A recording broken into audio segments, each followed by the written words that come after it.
बिस्मिल्लाहिर्रहमानिर्रहीम। तो मैं आपसे बेटा डिस्कस कर रहा था, एक हमारा ही थोड़ा सा पार्ट रह गया था आइसो इलेक्ट्रिक पॉइंट को, कि वो पॉइंट आप जहाँ पर उसकी पीएच को कुछ इस तरीके से एडजस्ट करें कि उसमें फर्दर इस सोल्यूशन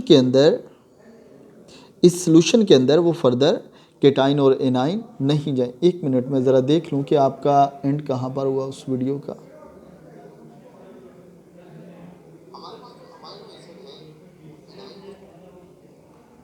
ओके, हो गया, इसको हमने डिस्कस किया है।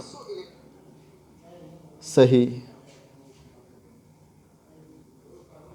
चलें जी, आ जाते हैं हम अपने लेक्चर की तरफ कि उस पीएच जिस पीएच के ऊपर फर्दर ये ना जाएं। और इसके लिए मैंने आपसे ये कहा था कि इसमें अगर आप देखें तो हमारे पास ये जो ज़्विटर आयन है, इसका आइसो इलेक्ट्रिक पॉइंट वो 6.02 है और ये 7 नहीं है। ये 7 क्यों नहीं है? क्योंकि इन दोनों ग्रुप की एसिडिक और बेसिक स्ट्रेंथ इक्वल नहीं है। अगर इन दोनों ग्रुप की एसिडिक और बेसिक स्ट्रेंथ इक्वल होती देन जो इसका आइसो इलेक्ट्रिक पॉइंट था फिर वो आना था 7।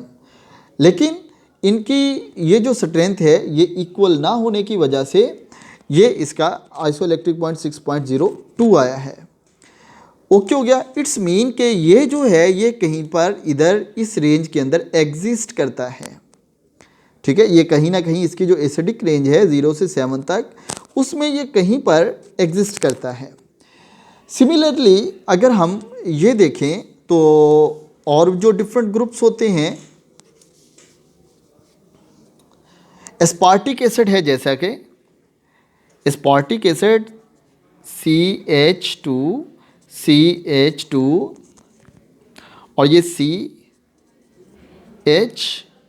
CHNH2 और ये है H। इसका जो आइसो इलेक्ट्रिक पॉइंट होता है वो होता है, इसका आइसो इलेक्ट्रिक पॉइंट होता है 3.72। ठीक है, इट्स मीन के इसका जो है एस्पार्टिक एसिड वो भी ये यहाँ पर कहीं एग्जिस्ट करता है इस रेंज के अंदर। अब हम चलते हैं नेक्स्ट एक और example, NH2 CH2 CH2 CH2 COOH NH2 और H। इसका जो आयनाइजेशन पोटेंशियल है, आइसो इलेक्ट्रिक पॉइंट है जो इसका वो है 9.87 बेसिक इन नेचर। तो इसकी जो रेंज है वो यहाँ पर कहीं पर एग्जिस्ट करती है। ठीक है, तो ऐसा नहीं होता कि आपके पास जो अमाइनो एसिड है वो हमेशा इसी फॉर्म में एग्जिस्ट करेगा कि अगर वो केटाइन है तो केटाइन की फॉर्म में, एनाइन है तो एनाइन की फॉर्म में, बल्कि ऐसा होगा कि वो जो उसका अपना पॉइंट है वो कहीं ना कहीं आके अपनी पीएच ऐसे एडजस्ट करेगा कि मिनिमम उनमें ये ट्रांसफॉर्मेशन हो इन कैथोड और एनोड की तरफ, यानी कि उसका आइसो इलेक्ट्रिक पॉइंट वो मेंटेन करने की, डेवलप करने की हर जो है अमाइनो एसिड वो ट्राई करता है। जिस तरीके से ये वाले जो अमाइनो एसिड हैं ये अपने आप को ट्राई कर रहे हैं अपने आप की पीएच एडजस्ट करने के लिए। सिमिलरली जो एलानीन है, अगर हम एलानीन की बात करें तो एलानीन जो है वो भी यहाँ पर एसिडिक जो है वहाँ पर एसिडिक रेंज में ही एग्जिस्ट करता है। और ये है एलानीन का स्ट्रक्चर COOH NH2 और H। ठीक है, तो ये भी कहीं पर एसिडिक रेंज में ही एग्जिस्ट करता है। इसकी भी जो है आइसो इलेक्ट्रिक पॉइंट वो भी ऑलमोस्ट है 6.04 या 8 इसके पास है। ठीक है, तो ये इस तरीके से इनके अंदर आइसो इलेक्ट्रिक पॉइंट एग्जिस्ट करता है। इसकी जो आइसो इलेक्ट्रिक पॉइंट है वो भी 6.02 है, 02 से लेकर 04। अगर 02 है या 04 है तो वही जो ज़्विटर आयन की है वही इसकी होगी। ठीक हो गया ना? तो ये भी कहीं ना कहीं इसी तरीके से एसिडिक रीजन में ही एग्जिस्ट करता है। तो ये होता है iso electric point in the protein. तो ऑप्टिकल एक्टिविटी या इनएक्टिविटी ये आप लोग डिस्कस कर चुके हैं, ये भी है आगे अमीनो एसिड में, और ये मैंने काफ़ी डिटेल के साथ आप लोगों को बता दी है। ऑप्टिकल एक्टिविटी से रिलेटेड हमने पूरा एक लेक्चर पढ़ा था, ठीक है। तो आगे देखते हैं कौन सा term, essential and non essential, ये भी मैंने आपको बता दिए हैं अमीनो एसिड।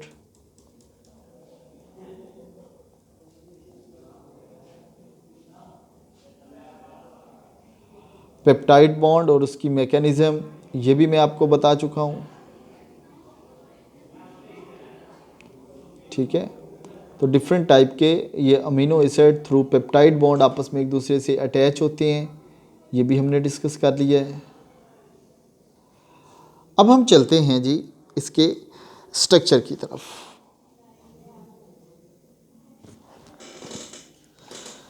स्ट्रक्चर और फिर इसके अंदर जो बॉन्ड होता है वो कैसे बनता है और कैसे एग्जिस्ट करता है, इन चीज़ों को अभी मैं ज़रा आपसे थोड़ा सा डिस्कस करना चाहता हूँ। अब लेट्स सपोज हमारे पास ये अमीनो एसिड है एक, ये NH2, ये CH R और ये C डबल बॉन्ड O, आगे फिर ये NH, फिर ये CH R और फिर ये आगे C double bond O double bond O और आगे फिर NH और आगे फिर ये एग्जिस्ट करेगा इसी तरीके से CH R और ये C डबल बॉन्ड O, इस तरीके से ये इसकी एग्जिस्टेंस होगी, ठीक है। तो यानी कि ये जो डिफरेंट यूनिट्स हैं, एक ये यूनिट, ठीक है, दूसरा बेटा जी ये यूनिट, ये ऑक्सीजन है, तीसरा ये यूनिट, और इसी तरह लॉन्ग चेन बनती है। तो एक तो ये है कि different amino acid polypeptide bond के साथ इस तरीके से स्ट्रेट चेन में आते हैं, जिस तरह से मैंने इसकी आपको स्ट्रक्चर्स में भी बताया था जब हमने इसको स्ट्रक्चरली किया था।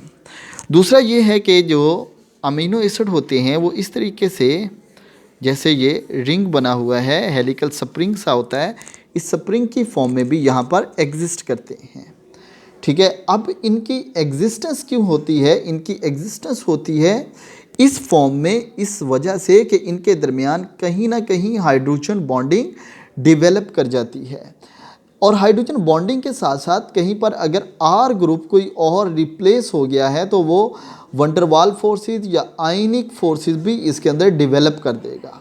अब हमारे पास है क्या था यहाँ पर, ठीक है, कि जो बेसिक हमारा क्राइटेरिया है इसके अंदर इसको हेलिकल स्प्रिंग में कन्वर्ट करने का, वो है कहीं ना कहीं ये जो बेसिक चीज़ है वो है हाइड्रोजन बॉन्ड। इसमें हाइड्रोजन बॉन्ड है जो इसको इस फॉर्म में कन्वर्ट कर रहा है। अब इस स्ट्रक्चर के अंदर है क्या भाई, हमारे पास है एक N, ठीक है, उसके बाद आगे है इसमें इसके अंदर कार्बन, फिर आगे है जी कार्बन, और फिर आगे है आपके पास ऑक्सीजन, ऐसा ही है ना, ठीक है, फिर आगे हाइड्रोजन, और फिर इसी तरीके से कार्बन, फिर ऑक्सीजन, फिर हाइड्रोजन, फिर इसी तरीके से कार्बन, और इसके बाद है जनाब ऑक्सीजन, और फिर ये हाइड्रोजन, और इसी तरीके से ये ऐसे बनता जाएगा। अब होगा क्या कि एक्चुअली ये इनके दरमियान क्या होता है, हाइड्रोजन बॉन्डिंग डेवलप करता है। ये इनके दरमियान जो हाइड्रोजन बॉन्ड डेवलप होता है, इस बॉन्ड की वजह से इनकी ये जो स्ट्रक्चर है ये हेलिकल फॉर्म, ये जिस तरह से एक स्प्रिंग होता है उस स्प्रिंग की फॉर्म में इनका स्ट्रक्चर बन जाता है। तो इस तरीके से ये जो सारे हैं इसके इसी तरीके से अगर आप लिखें कि ये कार्बन, फिर ये आगे कार्बन, और उसके बाद फिर जो जैसे हैं आगे सॉरी, ये पहले नाइट्रोजन, फिर कार्बन, फिर आगे कार्बन और फिर ऑक्सीजन और फिर ये क्या है, हाइड्रोजन। और सिमिलरली ये ऐसे ही इसके दरमियान ये एलिमेंट अरेंज होते हैं और ये वाला जो हाइड्रोजन बॉन्ड है ये इसको इस हेलिकल स्प्रिंग की फॉर्म में कन्वर्ट कर देता है। ये स्प्रिंग सा हमारे पास बन जाता है। ये होते डिफरेंट, ये अमाइनो एसिड ही होते हैं, ठीक है। अब ये जो स्प्रिंग है हमारे पास, लेट्स सपोज ये एक तो ये है कि ये स्प्रिंग आपके पास कुछ इस फॉर्म का सीधा होता है, लेकिन सम टाइम ये वाला जो स्प्रिंग सा होता है, जो हेलिकल फॉर्म इसकी होती है, ये ऐसे आके फिर ये ऐसे, फिर ये ऐसे, ठीक है, फिर ये ऐसे ऐसे करके, यानी कि इसकी डिफरेंट शेप्स बन सकती होती हैं। इस तरीके से ये एक आपके पास प्रोटीन इस तरीके की बनी हुई होती है। अब जब ये जो प्रोटीन इसके दरमियान बनी हुई है, इट्स मीन यहाँ पर इसके दरमियान कहीं ना कहीं कोई ना कोई बॉन्ड है।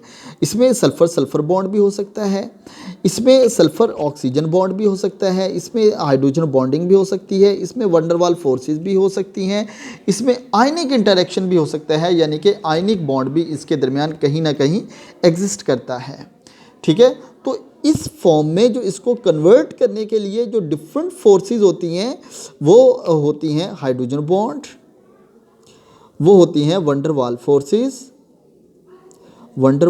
फोर्सेस, वो होती हैं आयनिक फोर्सेस, ठीक है। डिफरेंट टाइप की फोर्सेस इस तरीके से इसको कन्वर्ट करवा देती हैं। अब जब ये इस तरीके से कन्वर्ट हो गया, अब जो दूसरी नेक्स्ट इससे प्रोटीन होती है ना बेटा, वो इसको फर्दर और सराउंड कर लेती है। तो वो फर्दर इसको और जो सराउंड इसको कर लेती है, तो वो कम्प्लेक्स टाइप का एक स्ट्रक्चर बन जाता है हमारे पास, ठीक है। अब इसमें देखें कि पता नहीं कितने पेप्टाइड बॉन्ड हैं, एक लंबी चेन है पेप्टाइड बॉन्ड की जो यहाँ पर इसके दरमियान डेवलप हुई है, और ये कितने हैं हम इसके बारे में बिल्कुल एग्जैक्टली नहीं यहाँ पर जानते। अब जैसे यहाँ पर है ये जो मैंने सिस्टीन का स्ट्रक्चर बनाया है, अगर आप इसको देखें तो इसमें ये बॉन्ड सल्फ़र और हाइड्रोजन का है। अब ये जो सल्फ़र और हाइड्रोजन का बॉन्ड, ये सल्फ़र और ऑक्सीजन के दरमियान में भी कुछ इस तरीके से अरेंज है, ठीक है, कि ये अपने आप को, इसकी जो फोर्सेस ऑफ द अट्रैक्शन है वो इस ऑक्सीजन के साथ डेवलप हो रही हैं।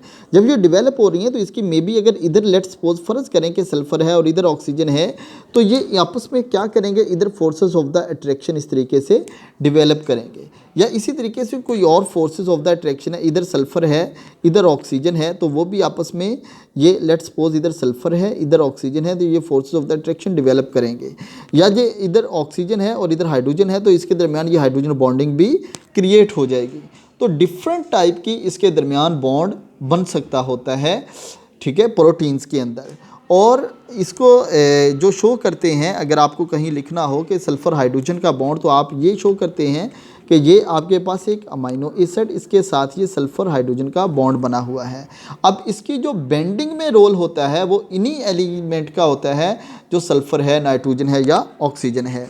अब इसी तरह ये जो पूरी की पूरी आपके पास होती है अमाइनो एसिड आपस में जुड़े हुए और पॉलीपेप्टाइड चेन, ये प्रोटीन की फॉर्म में इस तरीके से आपस में ये तो अटैच होती है, और इनके ऊपर डिफरेंट टाइप के और अमाइनो एसिड आके अटैच होते जाते हैं, और ये एक बल्क टाइप की एक स्ट्रक्चर सी बन जाती है।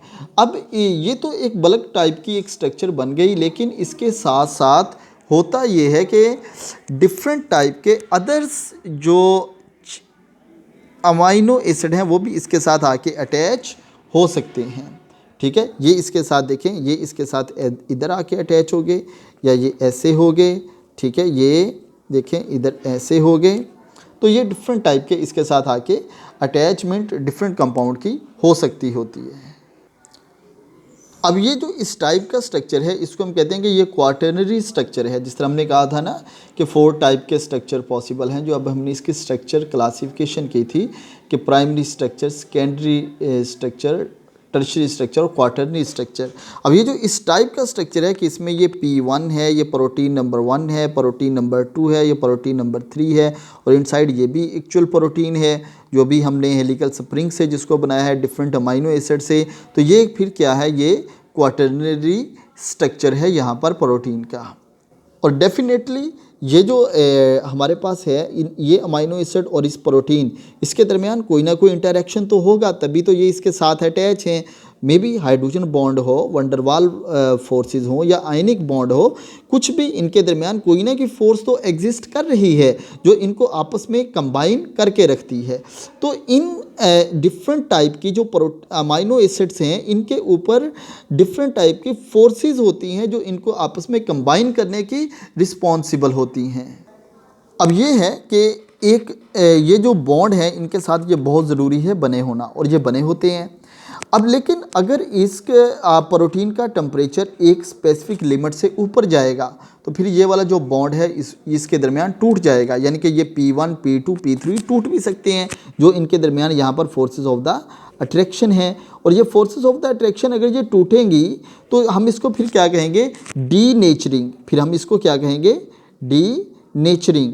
डिफरेंट प्रोटीन्स का अमाइनो एसिड की फॉर्म में या उन डिफरेंट पेप्टाइड चेन की फॉर्म में अलग होने को हम denaturing of the amino acid भी कहते हैं। अब ये डीनेचरिंग ये बहुत सेंसिटिव होती है। जैसे आप देखें हमारी जो बॉडी है, हमारा जो बॉडी टेम्परेचर है वो 37 डिग्री सेल्सियस होता है, और अगर किसी को टेम्परेचर हो जाए तो उस टेम्परेचर में लेट्स सपोज ये हो गया, जो बॉडी टेम्परेचर है वो 39 सेल्सियस, तो देखने में तो यही है कि जस्ट 2 डिग्री का इसमें डिफरेंस आ रहा है, 37 से 39 हो गया, जस्ट 2 डिग्री का डिफरेंस है। लेकिन ये 2 डिग्री का जो डिफरेंस है ये इसकी डीनेचरिंग कर सकता है। अगर ये डीनेचरिंग करेगा तो ये वाला फिर अमाइनो एसिड है ये इनएक्टिव हो जाएगा, जो इसका एक्टिव रोल प्ले था वो ये बॉडी के अंदर नहीं कर पाएगा। तो डीनेचरिंग हाई टेम्परेचर के ऊपर होगी। ये इनके दरमियान क्या कि डिफरेंट जो बॉन्ड बने हुए होते हैं, वंडरवाल बॉन्ड जो होता है, ये सारे बॉन्ड इनके अंदर वो टूट जाते हैं। ठीक है जी, तो ये डीनेचरिंग हो जाएगी इसमें। तो डीनेचरिंग अगर टेम्परेचर होगा तो फिर डीनेचरिंग, और अगर डीनेचरिंग हो गई प्रोटीन की तो फिर वो हमारी बॉडी के किसी काम की नहीं, वो हमारे पास ज़ाया हो जाएगी। अब प्रोटीन के साथ कुछ और पोर्शन भी अगर अटैच हो, ये तो है ना प्योर प्रोटीन है आपके पास सारी की सारी P1, P2, P3, और ये आपस में प्रोटीन का एक कम्बिनेशन बना हुआ है, एक क्वाटरनरी स्ट्रक्चर बना हुआ है। लेकिन इस प्रोटीन के साथ अगर कुछ और नॉन प्रोटीन पार्ट भी हो सकता है, और जो अक्सर होता है जैसे कि ग्लाइकोप्रोटीन होती है, और ग्लाइको कहते हैं अगर कार्बोहाइड्रेट्स हैं, अगर कार्बोहाइड्रेट प्लस प्रोटीन ये दोनों आपस में कंबाइन हैं तो उसको हम ग्लाइकोप्रोटीन कहते हैं। और अगर वो उसके साथ लिपिड्स हैं तो उसको हम लिपोप्रोटीन कहते हैं। लिपिड्स, फैट, ऑयल, जिस तरह ये चीज़ें अगर उस प्रोटीन के साथ अटैच हैं तो उसको हम लिपोप्रोटीन कहते हैं। और अगर फास्फेट ग्रुप है तो उसको हम फास्फोप्रोटीन कहते हैं। फास्फेट ग्रुप भी ये हो सकता है। ये तो बहुत कॉमन है, फास्फेट ग्रुप ज़रा थोड़ा सा इनके कंपैरेटिव रेयर होता है। ग्लाइको और लिपो तो बहुत ज़्यादा हमारी बॉडी के अंदर होते हैं। और जब इस प्रोटीन के साथ इस तरह का कोई भी पार्ट हो, कार्बोहाइड्रेट हो, लिपिड हो, यानी कि नॉन प्रोटीन पार्ट हो, तो उसको हम कॉन्जुगेटेड प्रोटीन कहते हैं। ये वाली जो थी हमारे पास सिंपल प्रोटीन थी, ये वाली, ठीक है, ये क्या है, सिंपल प्रोटीन है। और ये वाली जो क्या है, ग्लाइकोप्रोटीन, लिपोप्रोटीन, यानी कि सिंपल प्रोटीन के साथ अगर कार्बोहाइड्रेट, सिंपल प्रोटीन के साथ अगर lipid, fats, oil, simple protein के साथ अगर फास्फेट, ये अटैच हैं तो फिर वो जो प्रोटीन है उसको हम कॉन्जुगेटेड प्रोटीन कहते हैं। तो ये होता है हमारा अबाउट प्रोटीन के सिंपल और कॉन्जुगेटेड प्रोटीन में ये डिफरेंस होता है। ठीक है, और अभी ये प्रोटीन से रिलेटेड मैंने आपको बताया कि प्रोटीन कैसे बनती है, कितनी सेंसिटिव है, अगर ये ब्रेक डाउन हो जाए तो फिर इसका बॉडी को कोई फ़ायदा नहीं होता है। हेलिकल स्प्रिंग कैसे बनता है, ठीक है, और सिंपल और कॉन्जुगेटेड प्रोटीन में डिफरेंस क्या है, ये सारी चीज़ें अभी हमने डिस्कस की हैं। तो ये प्रोटीन से रिलेटेड जो हमारी कुछ चीज़ें थी, हमारा लेक्चर था, मैं इसको आपसे डिस्कस करना चाहता था। और अभी मैंने ये बहुत शॉर्ट सी चीज़ें आपको, बहुत सी चीज़ें मैंने स्किप कर करके आगे गया हूँ, क्योंकि फिर इतनी लेंथी वीडियोस, और ये वीडियो देखें अभी तक के ये अपलोड नहीं होती, इतनी लेंथी वीडियो हो जाती हैं। तो इसलिए आप इन वीडियोस को देखें और जो मैंने आपको हैंड आउट प्रोवाइड किए उनको भी पढ़ें। बल्कि बेहतर ये है कि जिस तरह आप पहले भी करते रहे हैं कि मेरे लेक्चर जो हैं उनको पढ़ के खुद नोट्स बनाएं, और आपने ये खुद पहली जो फर्स्ट सेमेस्टर है उसमें मेरे पास पढ़ा हुआ है, ठीक है। तो आपको इसमें खुद से अपने नोट्स प्रिपेयर करने चाहिए। तो ये मैंने बनाया है, अब मैं इसको अपलोड कर रहा हूँ, इसको आप देखिएगा। और फिर जो क्वेश्चन आंसर हमारे होंगे मैं वो मीट के ऊपर इंशाल्लाह, आज तो शायद ये फिर क्योंकि लेक्चर अपलोड नहीं होंगे तो टाइम से तो टाइमली आप नहीं देख सकेंगे, तो कल हम इंशाल्लाह ताला तकरीबन 10:30 बजे, सुबह 10:30 बजे इंशाल्लाह ताला मैं आपके साथ मीट के ऊपर मीटिंग करूंगा। और उस मीटिंग के अंदर आप अपने क्वेश्चन तैयार कीजिएगा। तो जिसको क्वेश्चन आंसर पूछ रहा हूँ वो मुझसे आके वहाँ पर पूछ सकता है। वो हमारा जिस क्वेश्चन आंसर सेशन होगा मीट के ऊपर, हमारी प्रॉपर क्लास नहीं, क्लास का जो लेक्चर था वो मैंने यहाँ पे अपलोड किया है और फर्दर भी मैं इसी तरीके से इसको अपलोड ही करूँगा यूट्यूब के ऊपर। थैंक यू बेटा, अल्लाह हाफिज़।